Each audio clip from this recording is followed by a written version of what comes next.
Spectroscopy of the stars.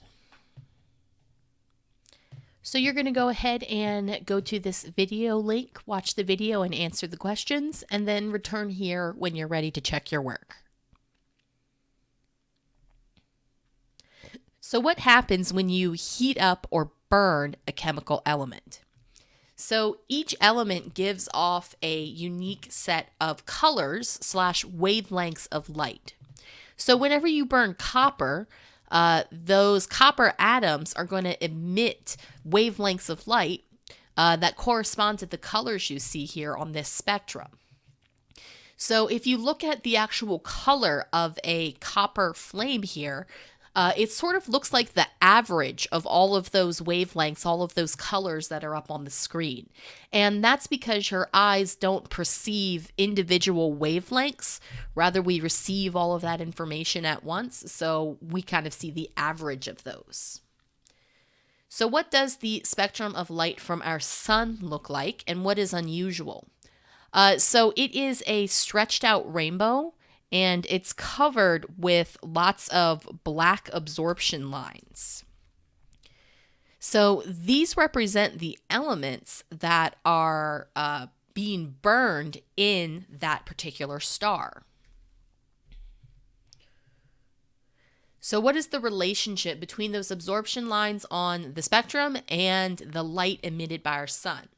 So each element in the sun both emits and absorbs light at the same time, at the same color / wavelength, forming black absorption lines.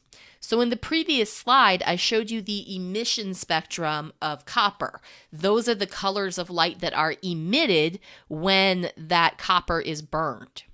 The absorption spectrum is the opposite. It's the energy that is absorbed by the element. So emission is energy given off. Absorption is energy absorbed.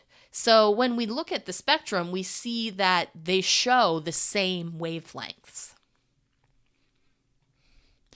So how can we determine which elements are being burned by a star? So if we look at the absorption lines that we can collect from the light of a distant star, each element has its own pattern, its own absorption spectra. So it's sort of like a fingerprint that we can use to identify the different elements. Now, no matter where we look across space, we only ever see the same 92 elements everywhere. So elements 1 through 92 are the naturally occurring elements. All of the ones that are above 92, we only know about them because we've created them in a lab.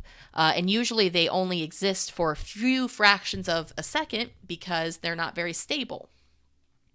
So this also supports the Big Bang. The fact that no matter where we look, we see the same elements everywhere. So if the universe was always big, how would we get all of those elements so evenly distributed throughout the universe?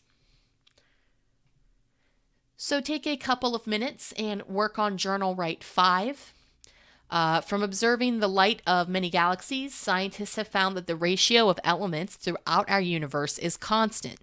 This means that the elements are very well mixed. How does this support the Big Bang Theory?